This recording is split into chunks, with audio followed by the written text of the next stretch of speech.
karena paling tidak bisa menjebak, ya, bisa menjebak ahli dari sana.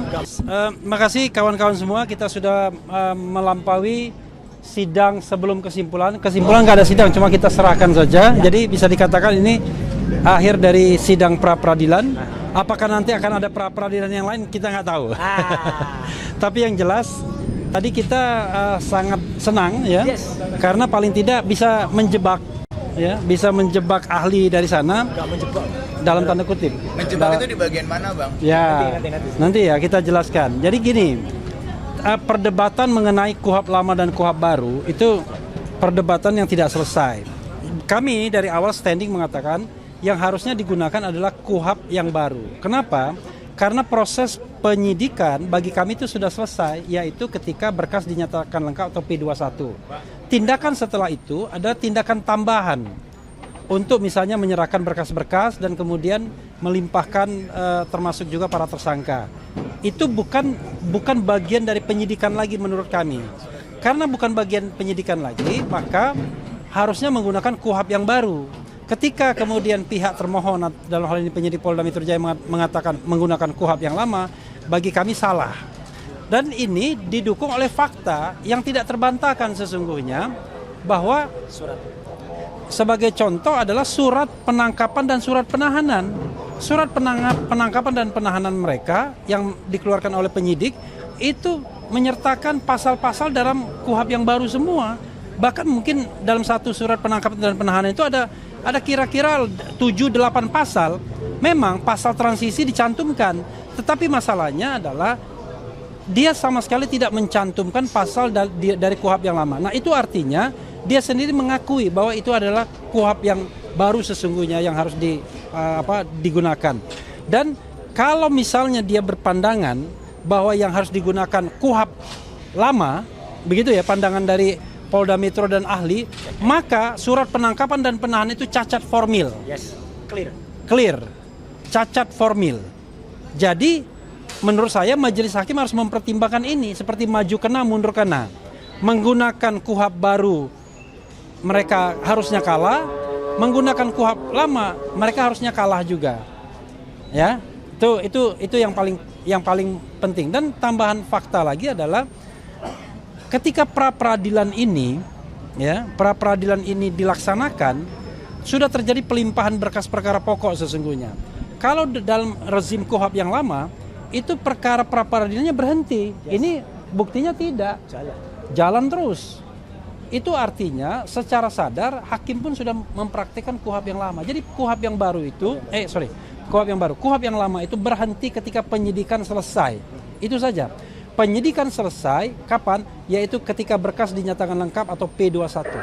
Jadi tindakan setelah berkas dinyatakan lengkap P21 itu bukan tindakan penyidikan, tapi tindakan tambahan dalam hal ini pemberian berkas. Sama dengan orang mengatakan, kemarin siapa yang mengatakan? Antara produksi dan delivery. Ya. Ketika kita, Mas Roy ya? Bukan ya Pak Didit. Oh Pak Didit. Ya, ahli. Jadi kalau kita memproduksi barangnya sudah jadi, lalu pemesannya kan membutuhkan delivery kan? Pertanyaannya adalah delivery itu apakah tindakan produksi? Bukan. Itu tindakan tambahan setelah produksi. Sama seperti ketika proses penyidikan. Ketika berkas sudah dinyatakan lengkap P21, selesai proses penyidikan. Nah sekarang tinggal delivery-nya. Delivery-nya adalah delivery berkas, delivery barang bukti, dan delivery tersangka. Karena itu menurut saya ini telak. Ya, mudah-mudahan hakim menangkap ini secara clear, karena kita lihat hakimnya sangat mengerti, sangat pandai, dan bisa mengkonstruksikan kasus dengan baik. Itu yang ingin saya tambahkan. Ada pertanyaan nggak? Kalau misalnya tadi juga sempat berdebat soal adanya kesalahan dan juga adanya cacat formil, nah itu tadi apa yang dijadikan sorotan di situ, Bang? Ya justru itu. Jadi mereka mengatakan bahwa tindakan yang mereka akan mengatakan tindakan penyidikan mereka, tindakan penangkapan dan penahanan itu menggunakan KUHP yang lama, Undang-Undang Nomor 8 Tahun 1981. Tetapi di dalam suratnya sendiri mereka menggunakan KUHP baru, Undang-Undang 20 2025, dan mereka deny itu.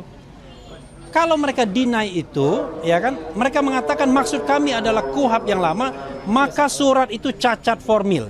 Kalau kita bicara formil dan material dalam sebuah tindakan hukum, kalau dia formilnya salah, maka materialnya nggak perlu diperiksa lagi. Artinya telak ini. Artinya materialnya sudah pasti salah karena formilnya salah. Nah, artinya bahwa penahanan, penangkapan itu bisa dikatakan ilegal, tidak absah, tidak sah, dan karena itu harus dibatalkan. Itu maknanya. Ada lagi? Kalau dari Mas Roy sendiri seperti apa persidangan? Ini ada Gafur dulu. Oke. Jadi ada satu poin penting dari rangkaian persidangan hari ini. Diganti. Ya, Mas Roy izin ya. Siap, harus. Ada satu poin penting dari rangkaian persidangan hari ini, yaitu adalah pendapat ahli yang diajukan oleh Polda Metro Jaya secara tegas dan clear mengatakan bahwa surat perintah penangkapan, surat perintah penahanan itu cacat formil.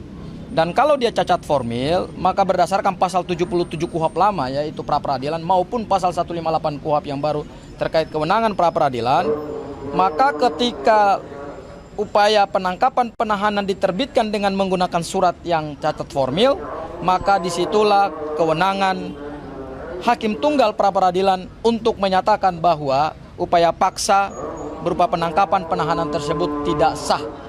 Karena objek pra-peradilan itu yang diuji bukan materialnya, tapi yang diuji adalah aspek formilnya. Kan sah tidaknya, bukan benar atau tidaknya. Kalau benar ya mereka merasa benar. Tapi kalau sah tidaknya, berarti itu aspeknya aspek formil. Dan tadi ahli mengatakan yang diajukan oleh Polda Metro Jaya bahwa surat perintah penangkapan, surat perintah penahanan itu cacat formil. Saya kira dengan ahli justru yang dihadirkan dari Polda Metro Jaya mengatakan cacat formil, berarti sebenarnya sudah kelihatan bahwa hakim akan mengabulkan permohonan pra-peradilan kami, insya Allah, karena surat perintah penangkapan, surat perintah penahanan tersebut telah cacat formil, dianggap tidak sah secara hukum acara pidana. Itu aja dari saya. Oke. Oke, dari saya ya, sekali lagi kita mengaturkan terima kasih yang sudah ada dan puji syukur alhamdulillah kepada Tuhan Yang Maha Kuasa Allah Subhanahu wa taala bahwa hari ini itu banyak kejadian yang luar biasa. Kenapa banyak ya? Kita tahu semua, seharusnya jadwal sidang itu adalah pagi hari jam 9 seperti biasa. Tapi karena kemarin diputuskan karena ada sidang yang lain, termasuk juga ternyata ruangan tadi juga dipakai, ada kasus yang sangat heboh, kasus yang terjadi di Kalibata dengan korban dari teman-teman dari Mata Elang tadi dengan polisi tadi cukup ramai.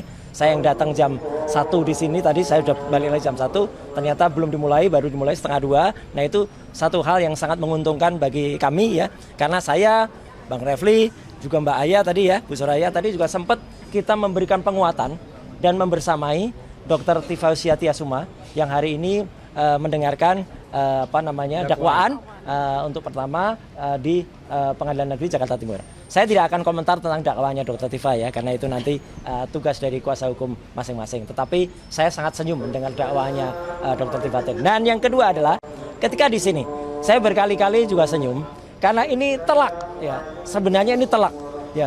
Karena harusnya seorang ahli itu dihadirkan, tentu ahli itu tidak akan bisa 100% objektif. Pasti dia berkepentingan terhadap siapa yang mengundang. Dan ternyata ahli tadi ya Pak Aristo Pangaribuan itu ternyata justru sangat menguntungkan pihak kami ya, karena menyatakan bahwa surat itu meskipun tadi mencoba dihaluskan itu salah ketik ya, nggak bisa salah ketik ya cacat formil namanya. Kalau formilnya sudah salah pasti belakangnya juga salah, dan itu benar sekali, tidak hanya pencantuman KUHP baru di dalam surat, tapi juga ada pencantuman kalimat tentang pemeriksaan 1 kali 24 jam, dan itu tidak terjadi, tidak ada. Berarti itu bisa dimasukkan juga oleh teman-teman lawyer, baik Mas Refli, Mas Gafur, Mbak Aya, dan juga nanti teman tim yang lain, ada Pak Yasena juga. Itu ada suatu keterangan palsu atau sikap palsu lah, pokoknya itu. Ya. Dan yang jelas, global dari itu semua, sebenarnya tadi coba ditanyakan oleh Mas Refli dan juga Mas Gafur. Sidang pra-peradilan ini berjalan dan menunda pokok perkara aslinya. Pokok perkara utamanya, kalau dia tertunda, itu berarti menggunakan KUHP baru. Kalau menggunakan KUHP lama, pra-peradilan lah yang kemudian disuruh ditabrak berhenti, langsung jalan. Nah ini jelas. Makanya dengan adanya konsekuensi dari KUHP yang baru ya, nah saya kemudian menyatakan sekali lagi terima kasih ya, teman-teman bisa menilai sendiri ya. Hanya kita tunggu nanti insya Allah ya Pak Hakim Tunggal itu benar-benar menggunakan rasio dan menggunakan akal pikiran yang insya Allah kita doakan semoga beliau benar-benar clean ya dalam menyusun putusan yang nanti insya Allah akan dibacakan pada hari Selasa tanggal 2 Juli yang akan datang. 7 Juli ya yang akan datang. Jadi saya kira itu, dan tadi ketika saya mendampingi Dr. Tifa ya insya Allah apa yang disampaikan Dr. Tifa itu juga benar-benar bisa lancar ya, karena sesuai dengan gambarnya Dr. Tifa di sini. Nah, ya ini membedah otak. Ya, membedah otak. Nah, ada dong. Ini tadi saya pakai untuk apresiasi saya terhadap Dr. Tifa. Ya, dan juga sekali lagi terhadap semuanya. Membedah otak. Oh, membedah otak. Ini juga Tifa. Ini kok nggak pakai jilbab ya? Lah ya, waktu dulu. Wah, itu ya teman-teman semua. Sekian, terima kasih. Ada lagi tambahan? Apa? Boleh penekanan Pak Kemen kan udah menanggapi terkait yang adanya perbedaan pendapat antara Pak Kozim. Enggak. Insya Allah tidak ada perbedaan. Itu dinamika itu biasa. Ya, saya nanti akan jawab di kanal YouTube yang sama dengan Bang Kosin ketika menyampaikannya. Nanti sore akan saya jawab dan clear. Insya Allah semua beres dan tetap ya sidang saya itu akan tetap dalam koordinasi Tokham. Ya, itu clear. Ya, dan nanti yang akan bergabung berkoordinasi lagi ya saja nggak apa-apa. Biasa suatu klien itu didampingi sampai dengan 1000 pengacara nggak apa-apa. Tapi kan tetap ada leadernya, itu aja. Jadi leadernya itu yang nanti akan kemudian yang sudah mendampingi. Dan Tokham itu adalah memang yang sudah mendampingi saya semenjak tahun 2022. Jadi bukan bentukan Mas Refli ya, salah. Jangan saling menyalahkan.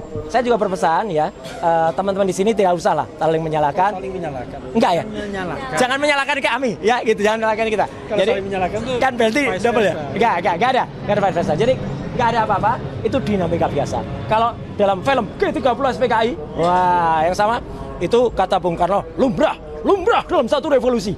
Ini sebutir zara yang ada dalam publik ini. Lumrah ya. Oke, terima kasih.